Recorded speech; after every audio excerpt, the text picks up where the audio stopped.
rewatched your concession speech to prepare for this interview, and in it you said, our constitutional democracy enshrines the peaceful transfer of power, and we don't just respect that, we cherish that. I'm sure that was the hardest speech you have ever had to give in your political career. But do you think we'll ever see those kinds of gracious and graceful concession speeches again? Like John McCain's, for example? Yeah. You know, Katie, I really think if we do what we should do and we defeat Donald Trump, I think we can get back to what I would consider much more normal politics again. And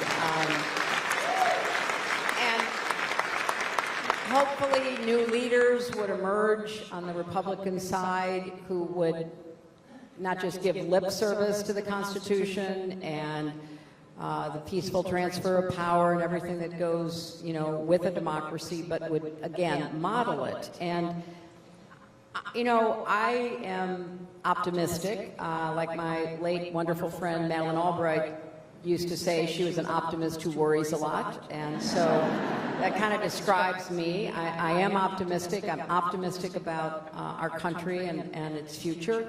But it's really up to us. You know, Trump is one person, and we are many, many millions with different, you know, views and backgrounds, and we want to see the peaceful transfer of power. We want to see leaders who are in it for us, not for themselves. Everything that is really at the root of this campaign.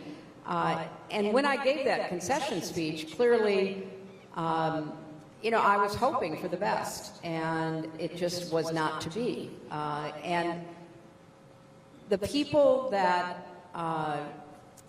really staffed the first Trump White House and the first Trump government, they were people who had some experience.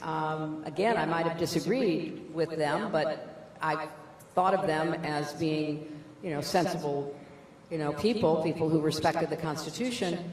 They are all gone now. They are all supporting, you know, Kamala Harris because they saw firsthand what Trump was like. And the people he will bring in are people who are true believers, who are fanatics, who are wannabe dictators themselves. And that's what people have to understand. It's not just him. It's that whole Project 2025 crowd that literally wants to impose their political, partisan, and religious views on all the rest of us. And, you know, I was raised to cherish, you know, the separation of church and state. These folks want to demolish it and basically tell us who we are supposed to worship and how and everything else. I mean, this is dangerous, dangerous stuff. And I'm glad that, you know, Project 2025 has sort of pierced the, you know, consciousness of the voting public, because take a look at it.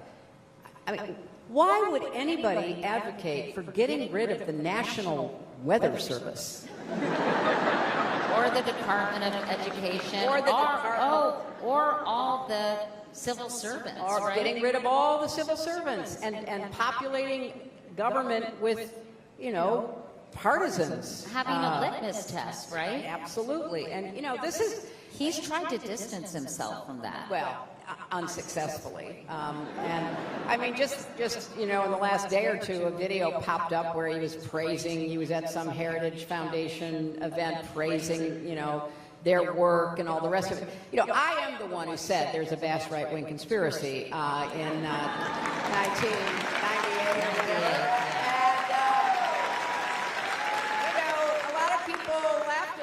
Or, you know, said, oh my gosh, that's absolutely crazy.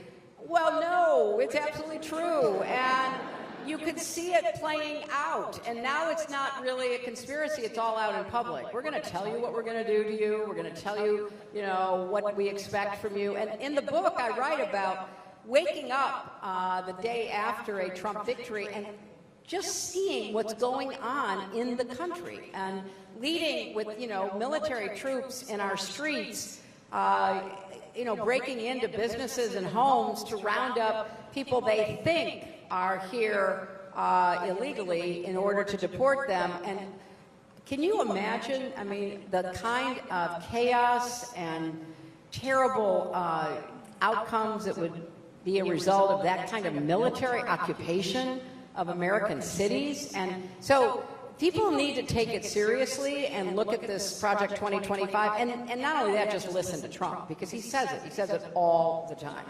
I want to run through some really important